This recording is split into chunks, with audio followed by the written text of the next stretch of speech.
Well, a very good evening, everybody. Hope you're well on this Tuesday evening for Graham Easton's Playlist Live. You're either watching on YouTube or on Facebook. For the next guest is Mr. Luke Shanley from Sky Sports, who's the man who's always asking the deep and meaningful questions pre-match and also post-match. We're going to turn the tables on Luke tonight. He was one of the previous guests on the podcast version of Graham Easton's Playlist. If you're watching for the first time, I do a regular podcast where I chat to the greats and the good of the Scottish sporting world, either players or athletes, or perhaps, like Luke, a broadcaster or a pundit. And back in the day, Luke shared his 5 musical choices, not just any old musical choices, but the 5 songs that are motivational to him, or perhaps have a link to a big sporting moment in his life. And he also, on the podcast version, like all guests, takes part in the See You in the Charts quiz, where he's given 5 questions on his specialist musical topic. We're going to chat about that and music and reporting and working at Sky and all sorts of exciting things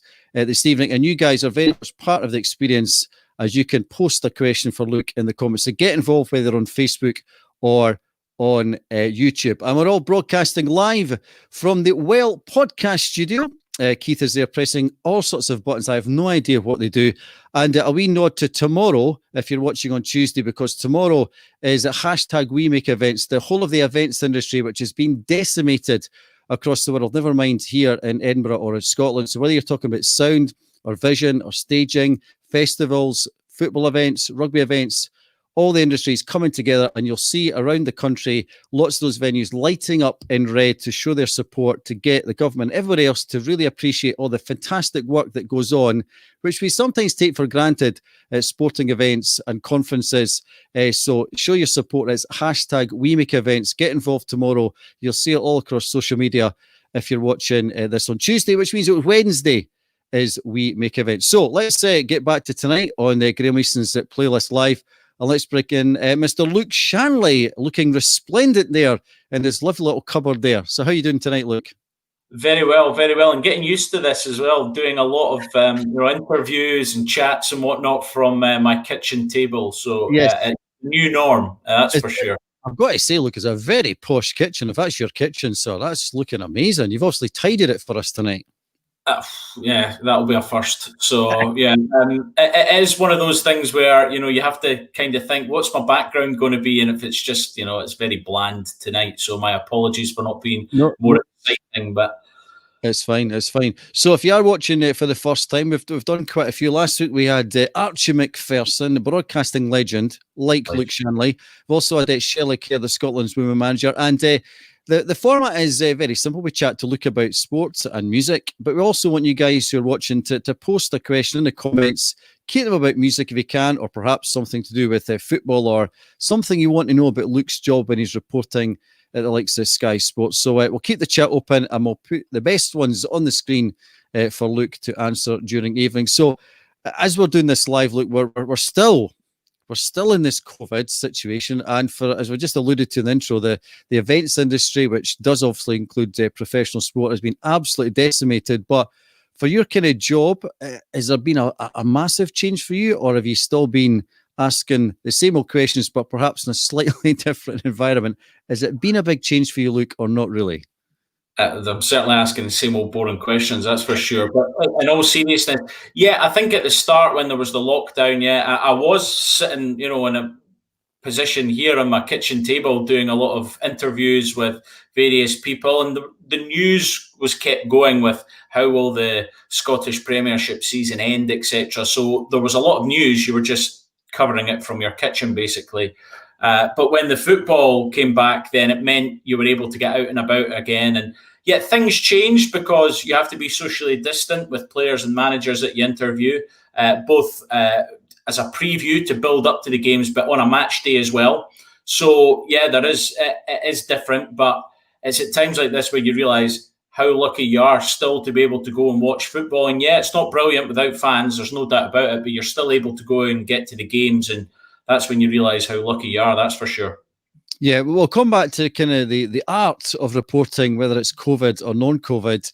But just going back to the early stages of COVID, and we're all kind of, what we're going to do. We're stuck in the house. I mean, I've asked most people this similar question. Is there anything you found out about yourself, Luke, that you kind of surprise yourself, or perhaps for some people that they've taken up a new interest or a hobby? Does that apply to you? I found out that I'm just as bad at cleaning up when I'm in the house rather than when I'm out working most of the day and coming back in. I think it's one of those ones for me. I did a lot more reading. You try and find other things to kind of pass the time. The other thing with me is it was about being disciplined, because there was days where maybe there wasn't a lot of work on the go, there wasn't a lot to do, and it was making sure that you kind of put the hours in and then go and did your own thing at night, doing a lot of walking, etc. But I actually broke my finger during the lockdown. I'm not going to get into how I did it, but I broke my finger, and I had to get an operation. So that, going into hospital in COVID times, not the best. And it was day surgery, and they had to insert a wire into my finger to make sure it was brought back into the right place, because the bone wasn't healing correctly. So that was that kind of occupied me for a couple of weeks, because I was signed off work and whatnot, couldn't drive and things like that. Because we were, Charles, my colleague, and I were lucky enough to have key worker letters latterly in the lockdown, so we were able to get out and about doing interviews. But that kind of curtailed my work for a few weeks. So yeah, that was interesting. That was a bit of a twist in the tail in terms of lockdown for me. Yeah, but you've not taken on an extra skill or talent, or taught yourself something new to cook in the kitchen as you're sitting there just now. Are you a master in the kitchen, Luke? Have you learnt any new recipes or something? Well, the problem with breaking my finger is you couldn't go on Just Eat, and it was a bit more difficult for ordering. Sometimes you had to pick up the phone. So yeah, cooking is something that I probably should have got more involved in during the lockdown. But I have to say, yeah, that was one place where discipline certainly wasn't very good. That was, I had to wean myself off the takeaways by the end of it. That's for sure. And you mentioned going out for walks and stuff. I mean, is sports something you do as a participant? You like going to the gym, or do you play? Before pre-COVID, did you have a wee sort of five-a-side team you're part of, or things like that, or is it very much you do have as much time as you would love to actually do the fitness yourself? It was playing fives every Sunday in Edinburgh, playing sevens in Monday in Glasgow every Monday, and it was a case of not being able to do that, not being able to have the camaraderie. The guys that I play with on a Sunday night in Edinburgh, they were all old school friends, and we kept together by playing, kind of football, keeping in touch that way. And in breaking my finger, I fancy myself as a bit of Jim Leighton or Andy Gorham, so it's career's in doubt now. There's a bit of anxiety whether I'll make it back, and that's a worry, because I can't run the length of myself. So if I have to go and play outfield when I get back to it, then that is a very big worry for me. So yeah, I'm a wee bit worried about whether I'll make the comeback and go. So when you're playing fives, and maybe back when you were a kid growing up, but as goalkeeper, is that your position, or have you kind of evolved into that position, Luke? No, I wasn't the fat kid that got stuck in goal. I actually quite enjoyed it. I volunteered, so right. I really, I enjoyed playing. Goal was never really that brilliant. I played for the primary school. That was about it. But I was always inspired by the likes of Jim Leighton and Andy Gorham in the 90s, because the two of them were just absolutely superb. And during the lockdown, I did various podcasts, and you were asked kind of your top Scotland players, and Jim Leighton and Andy Gorham were always in the top two for me, because I just thought they were absolutely brilliant. So they were always the ones used to look at them. Two different styles as well, but always used to kind of look up to them, and never got anywhere near their level. But absolutely loved the both of them. Yeah. So is that pretty common for you growing up? Look, you're in the park in the back garden with your pals. You were the goalkeeper from quite an early age. Was that how it worked out? Yeah, I was always the goalkeeper. Yeah, and I thought I was okay at it, and so I quite enjoyed it. But I always went to watch football. I was always taken to go to games and whatnot. So it wasn't ever something that I thought I could be a goalkeeper sort of thing. It was because I always went to watch football, and I always much preferred that. So it was always very much a hobby for me, playing in goal. But two absolute great goalkeepers to look up to, that's for sure. Yeah. And do you have any particular highlights playing with your school team, or did you play for a club? Any great games you remember? Great.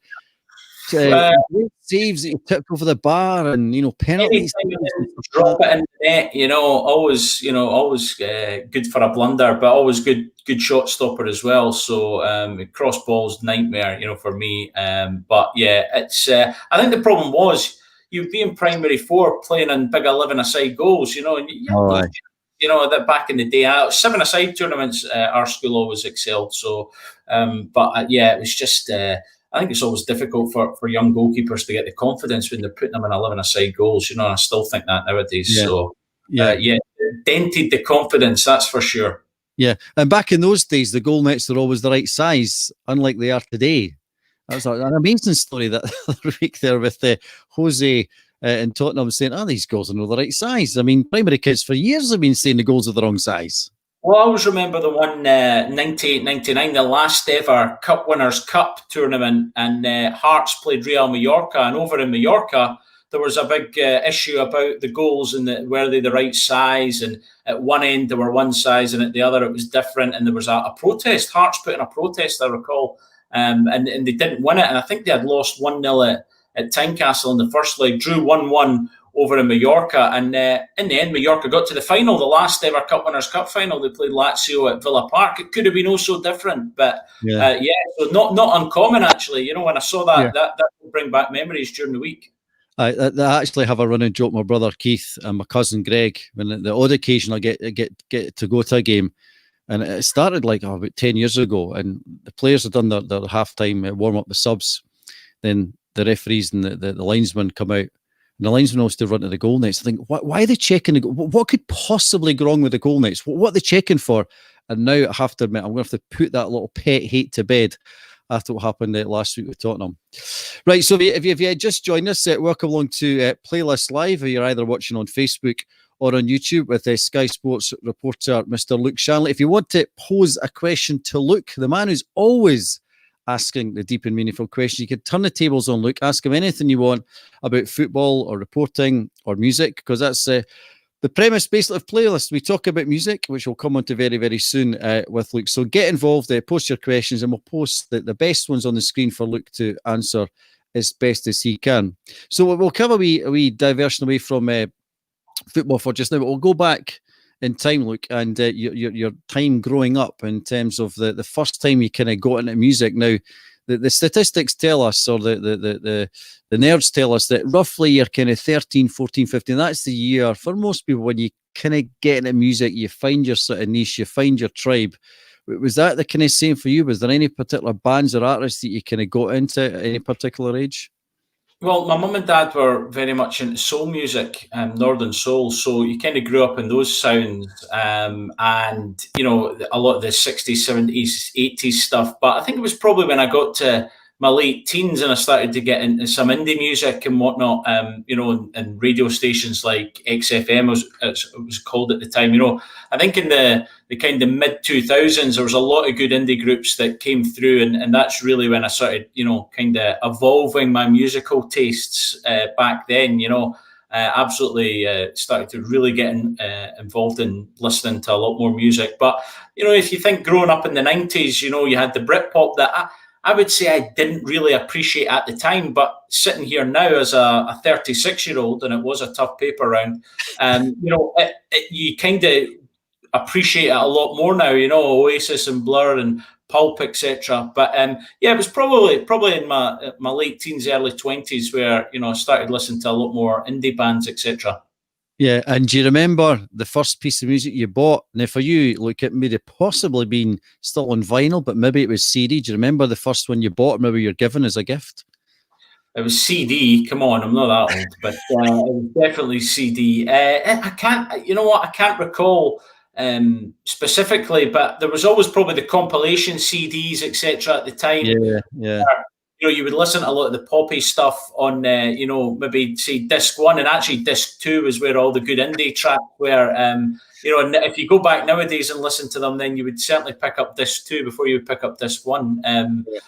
So things like that. But yeah, I think it is interesting because your tastes do evolve and you do kind of realise what you like. And certainly for me, in the 2000s, that's where that was my coming of age. Cool. Right. Well, we'll bring up your 5 choices which you brought to us a couple of years ago. We just looked through the diary, and it was 2 years ago, roughly, you were on the podcast. So we'll bring in the tunes in a minute, but we've got a couple of questions coming in, and a couple of people I think you know pretty well. I know as well. So bring the questions up. I think they're politically correct. So somebody called Alan Preston has got in touch. He says, Graham, ask Luke if he's ever been a snooker referee as a kid. There's a wee running joke there, I think. Yeah, there's absolutely a running joke there. Yeah, and I always reply with 180. Just to be wide, it's certainly a running joke. No, the thing with Alan is he managed to find a photograph of me as a kid where I have a bow tie on, and he makes out as if I'm a snooker umpire. So there we go. Yeah, that's it. So I was playing darts with him, so I could I would have a weapon to throw at him. So. But anyway, yeah. So every birthday, if you check my Facebook, Alan will post that photo. So yeah, thanks very much, Alan. Thank you. So, I'm guessing, like a lot of people who report on sport, it's not just one sport you like. Do you like snooker and darts, for example? Are you a lover of many sports? Yeah, I'm very much football orientated, I have to say, but I do like darts, and I'm working at Sky, but I was lucky enough just before the lockdown in February to be up in Aberdeen at the start of the Premier League, so I do like darts, and I really like boxing as well, and I was watching Josh Taylor on the other side, shall we say, at the weekend. Yes. It didn't last too long, but yeah, a really exciting talent is Josh Taylor, and hopefully he can become that undisputed champion. But yeah, they're probably the three sports that I like the most. Yeah. We'll bring another question in a second. If you have just joined us, welcome along. You're listening and watching to Playlist on either YouTube or Facebook. You can post a question, as Alan Preston has done already. You can ask a question to Luke, anything you want. Let's keep it music or sport, as Alan did with kind of snooker there. And I've got another question coming in from another person that we both know well. Somebody called Charles Patterson. Hi, Luke. Did you consider growing a lockdown beard? There's a deep and meaningful question. This lazy stubble is probably about the best I can do. But my esteemed colleague, he decided to just go for it.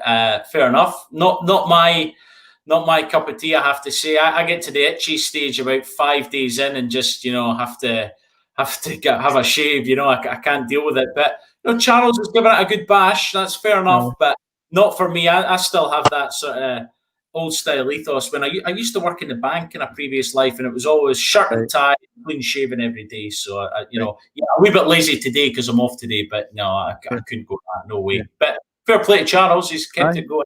Aye, not too bad.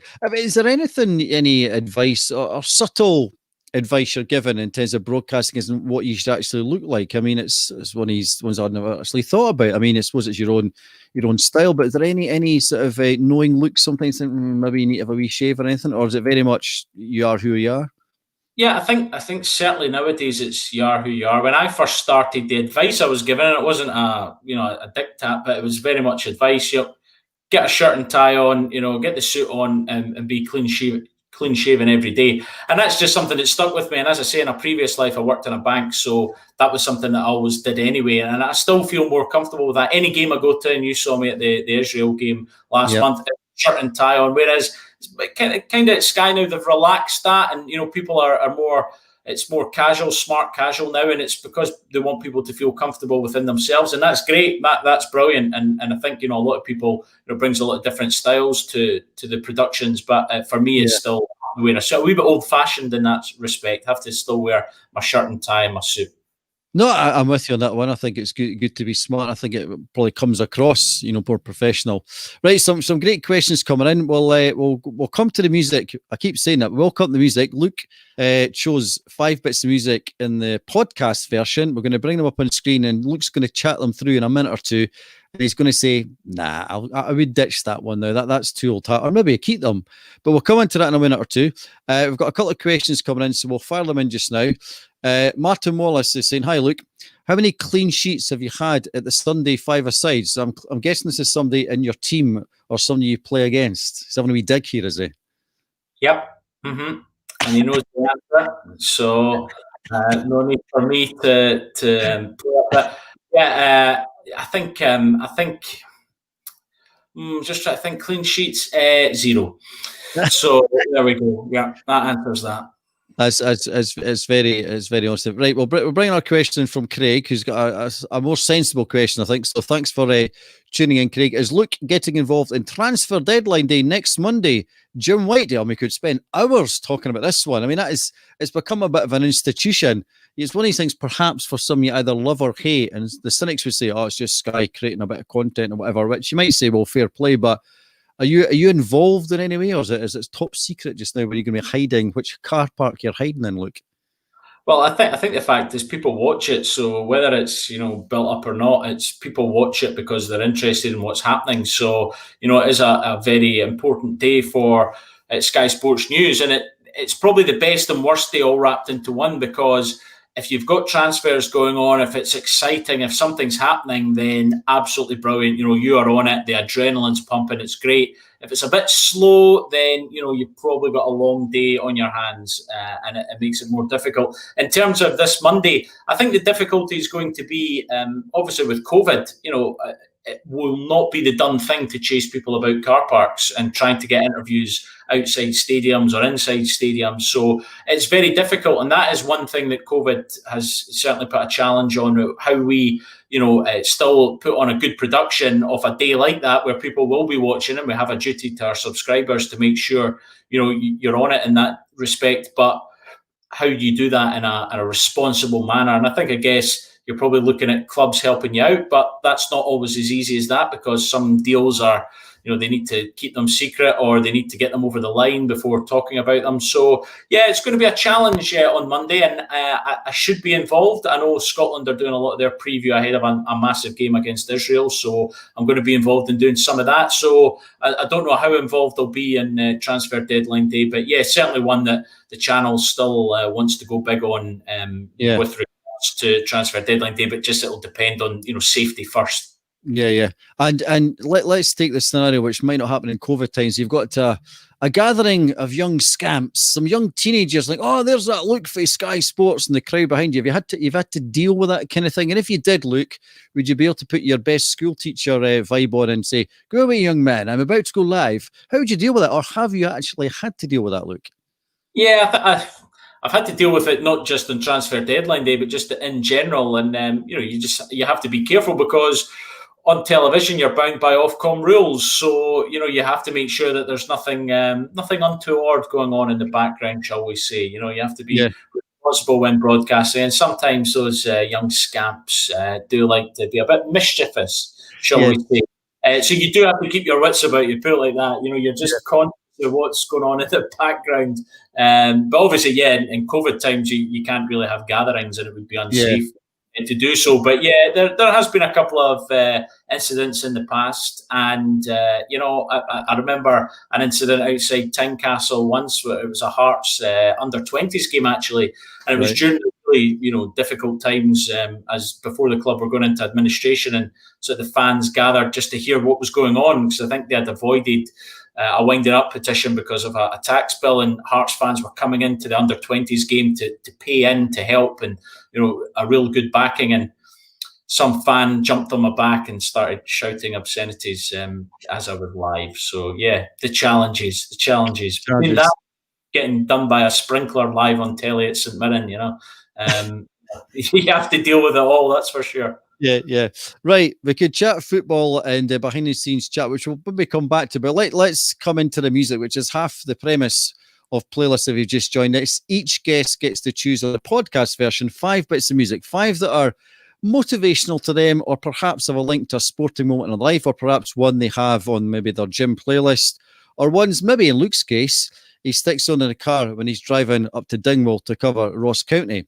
So we're going to put Luke's tunes up on the screen, the ones he chose a couple of years ago, and we'll get Luke to chat through what these are. They're not in any particular order. They're just ones that Luke said, yep, they're motivational to me, or maybe I say he's got them in a car travelling to the far-flung corners of Scottish football. So you give us a little brief summary as to why they're on your list, or you might say, do you know what, Graham? That's getting binned. I'm going to put Taylor Swift in, or whatever. So, Maximo Park, Apply Some Pressure. Do you remember why that's on your list? And would it still be on your list, Luke? It probably still would be on my list. Yeah, you know, they were one of the bands that came through in that sort of period that I spoke about earlier. You know, and kind of probably from about mid 2000s. And I like the tune. Yep, that was something that I like, and apply some pressure. I like to apply some pressure to myself to get myself motivated. And sometimes you have to apply some pressure when you're interviewing somebody to get the answer that you want. You don't always get it right enough, but that was one of the things. Yeah, but I like Maximo Park. You know, they had a couple of good tunes out at that point. So yeah, I'll probably keep that one in. Yeah. Yeah, and Inside by Stiltskin, if you've got a long memory, you might be able to work out, perhaps, if I'm not mistaken, why that one is on the list. If I'm not mistaken, I think you said it was because it was Sky Sports Scottish tune, which it isn't anymore. Am I right, or am I just making it up, Luke? Oh no, well remembered. Yeah, I think it was previously. It was also on a Levi jeans advert. You know, my backside probably wouldn't fit into them, so it was definitely. It was when it was the theme tune to Scottish football between 98 to 2002 when they had the deal then, and that was a tune every week, and I think there was just something about Scottish football at that time, some of the great foreign players that were playing in Scotland at the time, and you would watch it 6:05 on a Sunday was the kickoff time. You said to people nowadays, the millennials, they'd be burning Hampden down probably, but that was it. You watch Sunday 6:05. Here we go, a live game, and that was the tune. It kind of made Scottish football. It was rock. It was here we go. There's something really good about that at this point. Yeah, and I Want to Be Adored by the Stone Roses. You alluded earlier on that indie was your kind of thing growing up. So is that a wee nod to when you were growing up, perhaps, that one? A wee bit, but I probably got more into them later on. But yeah, we all want to be adored, don't we? I don't think many people do with me, certainly when I'm asking the same banal questions. But Rose is just fantastic, and Ian Brown, I always liked some of Ian Brown's solo stuff as well, FEAR and things like that. But yeah, I Want to Be Adored, fantastic. Just the song, it's just iconic, isn't it? So yeah, that was just potentially be a good goal celebration tune, which is a whole different debate, which we might discuss later. Right, Once Around the Block by Badly Drawn Boy, which I really, really loved them as a band. They've kind of disappeared, and I think he's maybe kicking about somewhere, but is that still on your list, Luke? Are you going to bin that one? If I was going to bin anyone on this list, it's probably that, but right. It was funny when you asked me to come back on, and I listened to it again. I thought, no, I've probably just, I haven't listened to this for a wee while, and again, appreciated it a bit more listening to it again. It's a bit bohemian, it's a bit more relaxing, and it was one of those ones that I think it came out in 2001. It was just a bit different at the time. So, and as you say, Badly Drawn Boy, maybe around about that era, he had a couple of good ones coming out at that point. So yeah, I would maybe put change that one, maybe right. Maybe put in something like Oasis, some might say, but right. It might just cling on. I'm thinking I'm maybe just doing it a disservice, but that would be the only one I would consider changing. Right. And the final one, I think I said to you at the time, I love this tune. I think the intro is absolutely sensational. I'd be very shocked, Luke, if you were going to bin The Cure and In Between Days. Never. Fantastic. I mean, if I had to change it for another Cure song, it might be something like Just Like Heaven, which is another cracker. But I think In Between Days, probably my favourite. Well, it is my favourite Cure song. Right. And just brilliant, just fantastic. I really like that. And I think sometimes with things like The Cure, when you're doing edits for the telly, and when you're looking for some music, I always you look at some of the bands, what music can you use, and certainly Maximo Park, Apply Some Pressure, I've used on a feature before, and In Between Days by The Cure I've used on a feature before, just as a sort of bit of intro music. So always think about how you put it as a visual as well, and those are the sort of songs I have used Once Around the Block as well, in edits. So sometimes I think not just how I like listening to it, but how it fits in a feature that we may have done. Yeah, great stuff. Clearly a man who loves his music, and he's going to stick pretty much with those five just now. But just sticking with the music just now, I made a slight jokey reference to driving up to Dingwall, but you have to do a fair bit of travelling. Is music part of that routine? Do you have a sort of playlist you're listening when you're driving to wherever, or do you stick a podcast on, or are you listening to sort of football previews? How does Luke keep himself sane on the road when he's driving up and down Scotland? It's a good question. Sometimes it's just the mood that I'm in maybe at the time. If I'm away early in the morning, I probably don't tend to listen to too much music. It would maybe be speech radio, and I started at a radio station called Talk 107, so I was kind of brought up in that speech radio in that respect. But, it might be a podcast. It might be a podcast from the night before, or just something like a football history type one, or an interview with somebody. But when you're going up to things like places like Dingwall, absolutely get the iTunes on. Although when I was cleaning out one of my cupboards during the lockdown, to go back to that, I found my old iPod, Nano. Right. And it was brilliant. I fired it on, had to charge it up, and I found some of all the kind of, again, that era, from the mid 2000s onwards, all the sort of songs I'd downloaded and all the guilty pleasures that were on it as well, about 400 or 500 songs. And it was like a trip down memory lane. So I had that in the car when I went up to Dingwall the day before the season started. We were doing some preview. I had to go to Perth, then Dingwall, then across to Aberdeen. And that was, a lot of driving, a lot of miles, and the iPod came in handy that day. It was great. It was really, really good. Great stuff. Great chat about music. If you've just joined us on YouTube or Facebook, this is Graham Easton's playlist with Luke Shanley. If you want to pose a question to Luke, as I say, turn the tables on Luke, and you can be Luke for the evening. Get your questions in the comments. Just fire them in. Keep them about music if you can, or perhaps something to do with Luke and his role at Sky Sports, or maybe something slightly left field, but keep it beneath the watershed regulations, if you don't mind. That'd be absolutely fantastic for Facebook and YouTube. They love when you keep by the rules. Right, we've got a couple of questions coming in. I've quickly scanned them. I think they're okay. If not, I've pressed it too late. Chrissy Wilson's got involved. He says, ask Luke about his famous goalkeeping days for Talk 107 halcyon days. It was like we've scheduled this show. We just mentioned Talk 107, which was an Edinburgh-based talk radio station. What is that, 5-6 years ago, maybe? Or maybe longer? Longer than that, yeah. That it closed December 2008. Yeah, it made redundant, and it was my first job in broadcasting, my first full-time job, and I was made redundant within 4 months, So when you see what's happening to other industries just now, then, I have absolute sympathy when people are losing their jobs, because it's horrible, and I've been there. But yeah, it was great. It was a great learning place to learn in Talk 107, and it was owned by the company, the then company that also owned Talk Sports. So there was a lot of tie-ups and link up there.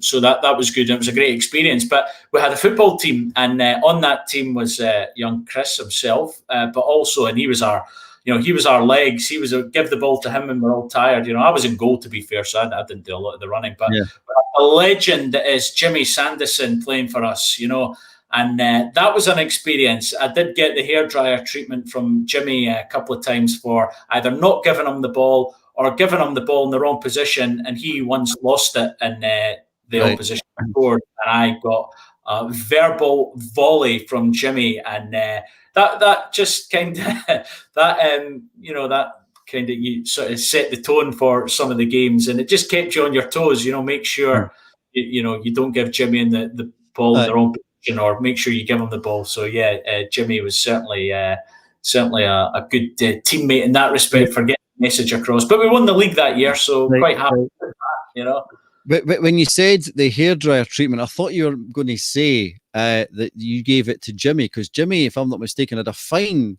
perm on his head. So maybe you could have given literally hairdryer treatment back to him. Back in the 80s, that was a fantastic mane, wasn't it? But no, not at all. Jimmy certainly ruled the roost, and he drove us on in games to help us win the league. That's for sure. Right, let's have a little chat about reporting and the art of it. I mean, to many people watching, you watch it like post match, and you may be lucky if you get 2 or 3 questions in.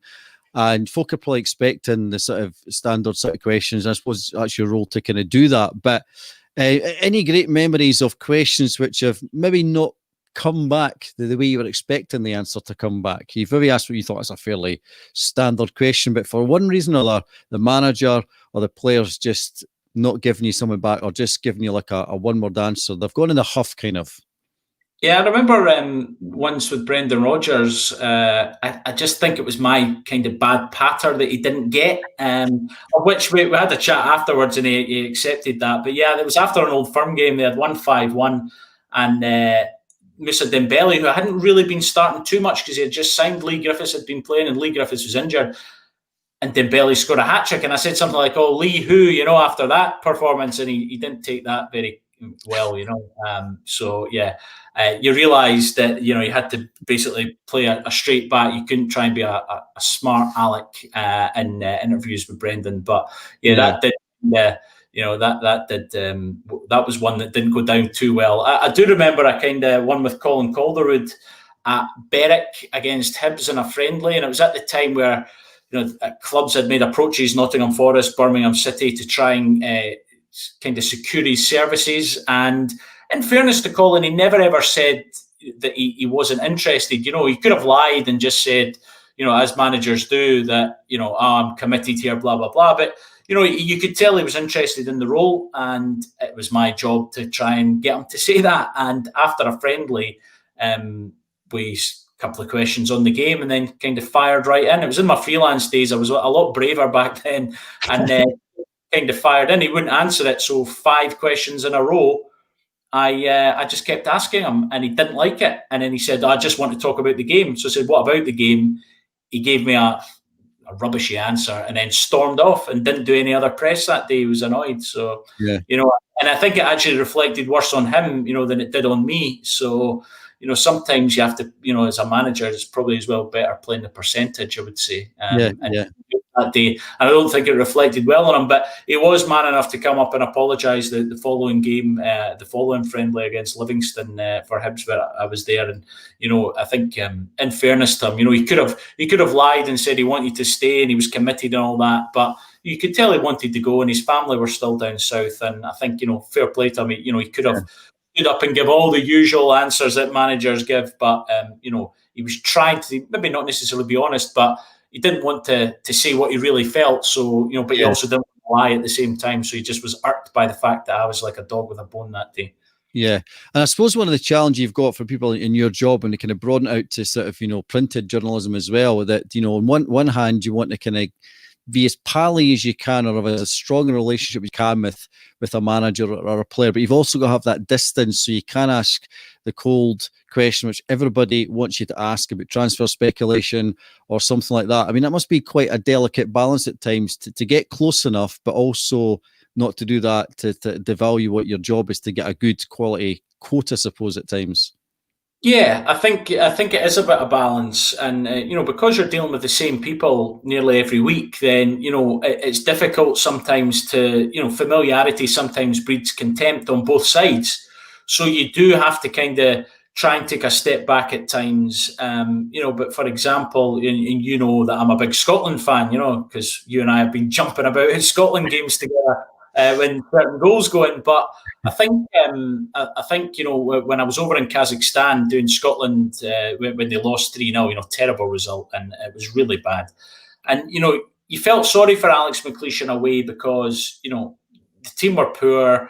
It just didn't happen. You could see he was really hurting. But on the flip side, people were baying for blood after that as well. And it was a case of being hard but fair to him. You had to be hard in the questions, but you also had to be fair and appreciate that this is, you're dealing with a guy that's an absolute Scotland legend, for his, his service, both as player and manager.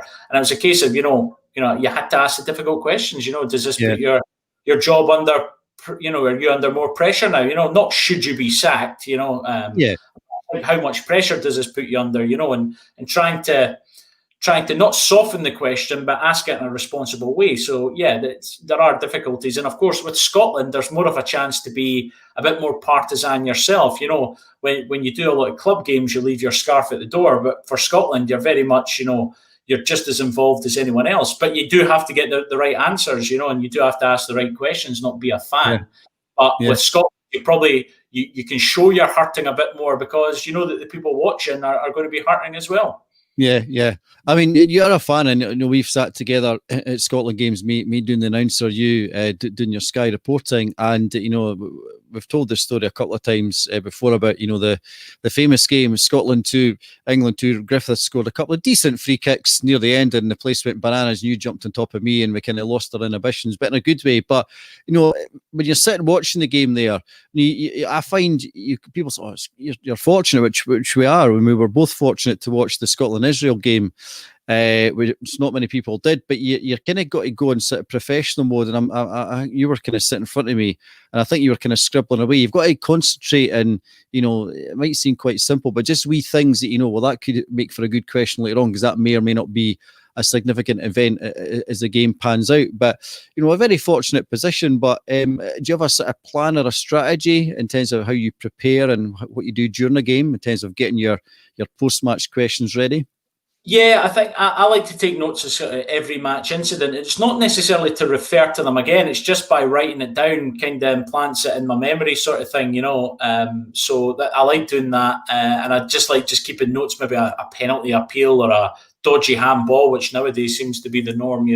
And maybe it's the rules, and just bits and pieces, just to kind of spark a memory when you're doing the interviews. So. Yeah, I do like to scribble down a lot, but you are trying to watch the game. And that Israel game, we were lucky to be there. Maybe not necessarily because the game was that poor, but I think you were sitting behind me, but by the stadium standards, probably right next to me, given the yes. How it was spread out, and all the Israelis, the bench, they were starting chants, the subs and the security guys, the coaching staff, they were starting all the chants, and you and I are sitting there thinking, should we actually start something here? Because when Ryan Christie had the penalty, they were all booing him. And next week, we've got a job on our hands. We might have to get, stuck in. But that's when it's, you want to shout, get something, move on Scotland or whatnot, we'll have to watch because everyone will be able to hear our every word. But, we might have to pile in if we're struggling, just to motivate them a wee bit. I mean, it was one of these strange things that, that they were kind of just to the left of us. There was about 10, 12, 15 of them. And I likened it when folk asked me like a basketball match whereby the bench gets up all the time and you'll try to influence the umpire, a basketball game, and everything's a foul. But, it did, albeit it was only 15 folk making a racket, it did actually make a difference. And, we obviously can't do it because we're very professional, and all that, and it's fine. But as you say, part of was what it gave. Well, you just want to add a little bit because, the players, albeit it was just being you shouting, so what? But he did notice it did make a lot of difference. So maybe get the Scotland bench to get shouting. I don't know. Well, Steve Clarke did say that. He had a laugh afterwards, and I think he said in the press conference, he says maybe, he said I was tempted to get our boys to start a chant or something on the go.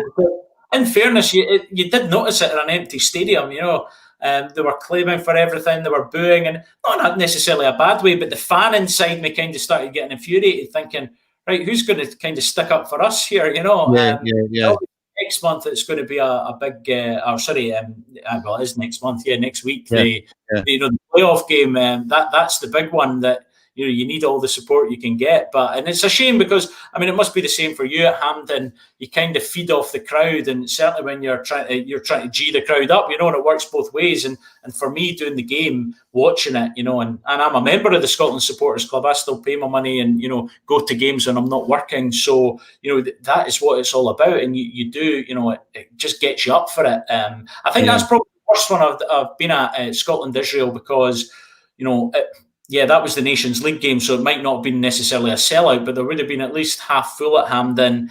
And, because Hampden's so big and you're that far away from it anyway, then that was the one where, you really, really noticed that it was tough. It was really tough, that sort of game, just missing the fans, and we just hope they can get back to, soon, but I don't see it now. Right. Chris McKinnon's been listening very closely to our conversation there. Chris says, can't wait to hear you boys giving it Lal Date next week. We'd love to do that, Chris. In fact, we might unofficially do it. Are you up for that? Will we unofficially do it? Sing Flower of Scotland, we'll be coming down the road, whatever, we'll just have to watch, we don't let any swearies slip in, because they'll be able to trace us right away. But yeah. Although to be fair, I didn't fancy our chances against the security guards that travel with the Israeli team. They're all nice guys. They all sort of were chatting away, but I don't want to cross them. That's for sure. So we have to go to the other side of the ground to do it. Right, good question, Chris. You've not got much longer, folks, if you're watching on Facebook or YouTube to get a question in for Luke. So get the questions in quick on the comments. I'll put another one in there just now, then we'll have a wee surprise for Luke, unless he's watched previous shows. Now, another question coming in from somebody who, again, we both know pretty well.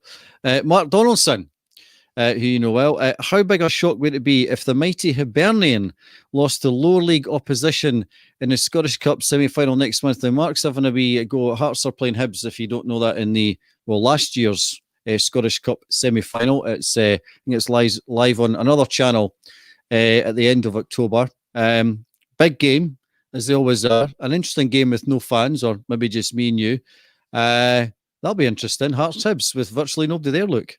Yeah, well, absolutely. Yeah, it'll be really, really weird. And wouldn't it be a surprise? Well, I think when Hibs were a lower league team, I think they played Hearts 4 times in the Scottish Cup over 2 seasons and never lost. They got 2 wins and 2 draws, so you would never write off the lower league team. And I know Hearts have been playing some friendlies the last couple of weeks, and the League Cup's coming up as well. So no, I just don't think you can.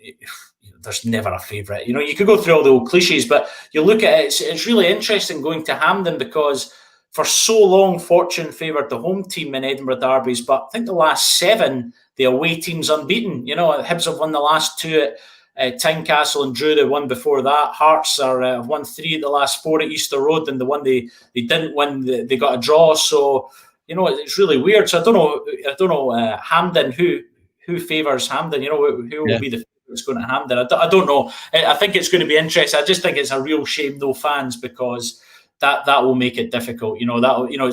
It's different enough being on tour in Glasgow, let alone without any fans. So yeah, it's a shame in that. And I mean this quite generally, one of the greatest occasions at Hampden is when Hibs are there, semi-final or final, and you stick on Sunshine and Leith. I mean, I'd defy anybody, no matter what team they support, to find that, maybe emotional is too strong a word if you're not a Hibby, but it certainly is an occasion. The fans are singing, the scarves are up. I mean, as a football anthem, Sunshine and Leith is kind of right up there. So if Hibs were to do well in that game and you play Sunshine and Leith and there's nobody responding, that would be very, very strange. That. Yeah, I was at when Celtic unfurled the flag at the start of the season against Hamilton. Sky were doing it live, and when they walked out, they had "You'll Never Walk Alone" on, and I on my Instagram sort of did a pan of the stadium. And usually it's everyone up with the scarves, and it was just nobody there. It was just so surreal and a real shame, and it was different. It was really different, and I would imagine it would be something similar if that were to be the case at Hampden Park next month. So yeah, it is difficult, and I think we're all feeling it about the fans. And ultimately, when we're involved in football, we think, in any sort of capacity, we think, oh, we need to get fans back, and we do. But ultimately, there are bigger issues just now. But the problem is, the longer there's not fans, and there's going to be big issues, if not already, within football. So yeah, the bigger picture is, it's a shame, be it, Hibs, Hearts, Celtic, whoever, Rangers, we need fans back. Indeed. Right, look, we're going to sort of finish with a few quick-fire questions. If you've never watched this before, we're going to bring out some props. This is the big bubble hat questions. Now, I from time to time have worn a big bubble hat. This is called the Smarty Party, ideal for your headgear in the winter season. Now, in the hat, look, are some random questions, some to do with sport, some to do with music. And when I say quick fire, I'm not expecting a one-word answer, but as eloquent as you've been up to this point, if we keep them kind of short and sharp, then we can get through a couple. Is that okay for you, Luke? Fire away. Right, so in the hat, there are bits of paper in here. So if you're watching for the first time, I'm not just making, there are some questions here. Look, so Scottish Cup here. Right, it is, right. Okay, but this is a kind of football one, Luke. Do you remember the first football match, Luke, you ever went to? I don't remember the first one because I was taken when I was like 3, 4 and wasn't really interested. Didn't like it. Let's just say it was in Edinburgh, watching an Edinburgh team. And the first one I really remember, It was the start of the 91-92 season, and it was at Easter Road. Hibs beat St Mirren 4-2 or 4-1. That was the first one I would properly remember going to a game. Not saying I'm admitting any preference here, I'm just saying that was... Indeed. Right. Next big bubble hat question. What's going to come out next? I don't know. Right, a music one. I don't know if I asked you this in the podcast version, but quite a tricky one. Do you have, Luke, a favourite gig, a favourite music gig that you've been to? Can you narrow it down to your favourite music gig of all time you've been to? You know what? I'm not a gig person. I don't go to a lot of gigs, to be honest. Right. So it's not really something that I do. Yeah, I'm quite weird that way. I used to always love going to the Citrus Club on a Saturday night. The indie tunes banging though. That was an institution. I remember that very well. If you're an Edinburgh person, you'll remember that. Brilliant. Gutted it's gone. Right. We'll bring the hat out. Big Bubble Hats. For all your hat needs, go to Big Bubble Hats. They should really sponsor this show. Right, next one. Right. Well, I'm going to bend that one because you didn't really answer the last one. It's kind of related to gigs, so I'm going to make an executive decision on that one. Okay. Right. Okay. Right. Now, obviously, you're in a great position. You get to go some fantastic football matches in the main. Look, but is there any sporting occasion that you've not been to yet that you'd love to go to? And that could either be in a professional capacity to report at, or maybe just to go to as a punter, something that you've not been to, but you'd love to go there either professionally or just to watch it. Well, I did watch Scotland once at a tournament playing against Holland in Euro 96, so technically I've done that, but I would love to go and watch a boxing match at Madison Square Garden, just to kind of get away from the football in that respect. That would be brilliant to go there, just to watch one of the big fight nights. Maybe Josh Taylor in the future, maybe when he's already a man, but maybe if he's undisputed champion, then he'll get there in the Garden. So that would be right. What's going to come out the hat next? It's going to be a music question or maybe sport.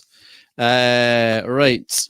Oh, we don't get through all the questions every week, but I always like it when this one comes out. And this could be a 4-hour debate, but if you can make it short and sharp. Look, tricky one. Do you have a football strip that is your favourite, one that's maybe iconic to you in some way, or maybe one you wore when you're 7 years old and that was always going to be your favourite football strip?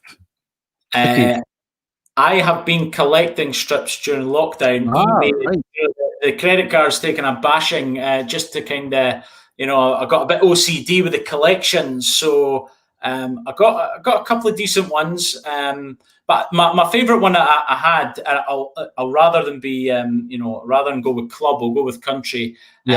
Euro 96 strip that Scotland wore with the sort of tartan in it and whatnot. And there's a photo of me with, the face paint on, going to Villa Park to watch Scotland and Holland. And I just love that strip. And it just brings back the memories. And given it's the only game in tournament football I've watched Scotland, then it probably means more as well. So I'll go with that. Cool. Good answer. Right. Well, when we get rattled through a couple more if we can, or maybe 3 for really go for it. Right. Okay. Sort of linked to that one again. Often a very tricky question, but we'll see if you can narrow it down. We'll maybe give you 2 answers if you're really struggling. Do you have a favourite Scotland player of all time? Maybe a couple. Jim Leighton. Andy Gorham would be second, but Jim Leighton number 1. Just that game, being a goal, growing up, watching him quite a lot, and him the game against Sweden where Scotland won 1-0 at Ibrox in 96. He didn't play at Euro 96. He must have been absolutely gutted, and to his performance that day, and it ultimately help Scotland get to the World Cup. He was just fantastic, absolutely brilliant. So Jim Leighton for me, 91 caps, second most cap player. And I know he had a health scare and he's doing really well now, so that's good. And I get on well with Jim. I always like speaking to him. So, Jim Leighton for me, easy one. Cool. Right. I'm going to diversify here because we've got another decent question coming here. So we'll fire this in here. We'll pause the bubble hats for a second. Alan Denniston says, does Luke miss that there's no match programmes this season? Now, that's a great question. Yeah, gutted, and I know Alan, working with him at Sky, and he's right. Yeah, absolutely gutted. The OCD in me again. I collect everything: programs, tickets, team sheets. Team sheets are okay just now, but the programs, some clubs are still doing them, but some clubs are, they're made to order, so you have to kind of go online and buy one, and then the printers print them off. So, for certain clubs you can get, that's fine. But for the Scotland-Israel game that we were at, there was no physical program. It's all downloads. Yeah. I think they might have been on their way out anyway, but I think this might accelerate it. So for the hoarder in me, I am absolutely gutted just now. It's really difficult, really, really difficult. Right. Let's. You okay for a couple more, Luke? Fire away. As I like to say, if you're watching live, as long as we hit the news at 10 or something. Yes. My second favourite question has come out of the hat. This is a thing. No, it's not. Look. They're legitimate. They are. Right. It is. It's music related. Right, look. Is there a singer, a band, or maybe a genre of music you just don't get? You just hate it. You just don't get it. You don't understand it. How are you going to answer that one, Luke? Not a massive R&B fan. Doesn't really float my boat. Classical music, not really either. It's just not really me. Country and Western, not really. Maybe the odd guilty pleasure, but yeah. So yeah. Those three. Right. Okay. Right. We'll go for a couple more. Is that okay? Yeah. Right. Right. Is it possible, Luke? You've maybe alluded to this earlier on if you're watching for Luke's 5 musical choices.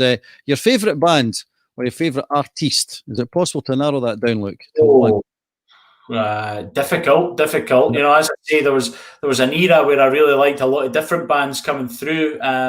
So yeah, that would be difficult. There was never one band that was absolutely, that was me. It was all about them, and I had all the smash hits magazines with the posters up on the wall. It was never like that. So I like to spread the love, shall we say? Okay, right. Well, we'll go for one more. Look, these are well-used questions. Right. Oh, my third favourite question. Look, it's legit. There's a question here. There is. Right. I kind of told you my one earlier on, if you were listening carefully. Is there a pet hate you have in football? It might be a rule, or maybe it's just something that players do. So, for example, for me, every player when they score a goal seems to slide on their knees nowadays. I mean, like, where's the creativity there? Is that a pet hate, or is there a rule in football that does your goal? Or is there maybe something else we wouldn't know that annoys Luke about the game of football, and he'd love to change?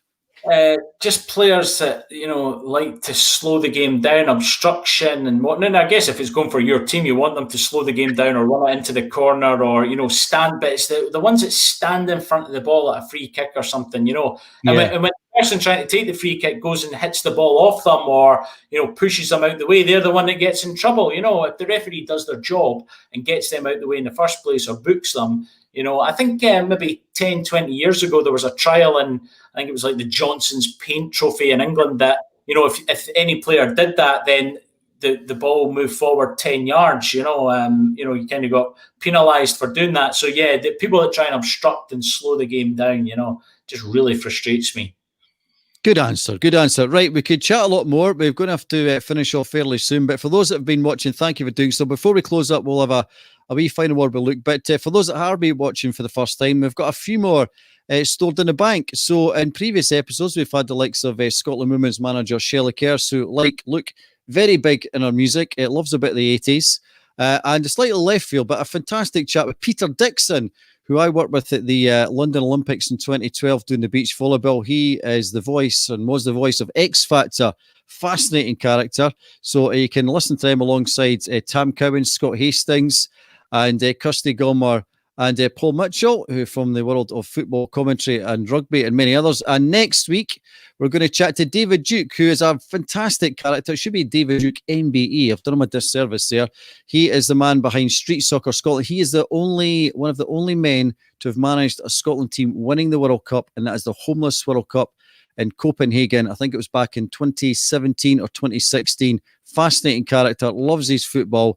That should be a great chat next week with David. And if you want to listen, like Luke did for us a couple of years ago, Luke's full fat version with all the tunes for your listening pleasure on the podcast version. Over 60 episodes, the great and good of the Scottish sporting world. I've got Doddy Ware, Grant Stott, golfer Stephen Gallagher, Adam Hastings, whose specialist musical topic was Justin Bieber. Luke, do you remember what your specialist musical topic was a couple of years ago? It was music from James Bond films. It was. So Luke did rather well. He got 8 out of 10. So there's plenty in the bank there for you to listen to when you're making a long trip like Luke up to Dingwall as you go and support your team. So I want to thank Luke for giving up his time here this evening, and for you guys for watching all your fantastic questions on YouTube and Facebook. Wish Luke all the best as you, Luke and I, try and be the Tartan Army, the two of us, in the next couple of games at Hampden Park. So thank you for joining us. Thanks to Luke. As always say, stay safe, keep washing your hands, keep 2 meters apart, and we'll hopefully see you all at a game of football in the not too distant future. Thank you for watching Graham Easton's Playlist on Facebook and YouTube.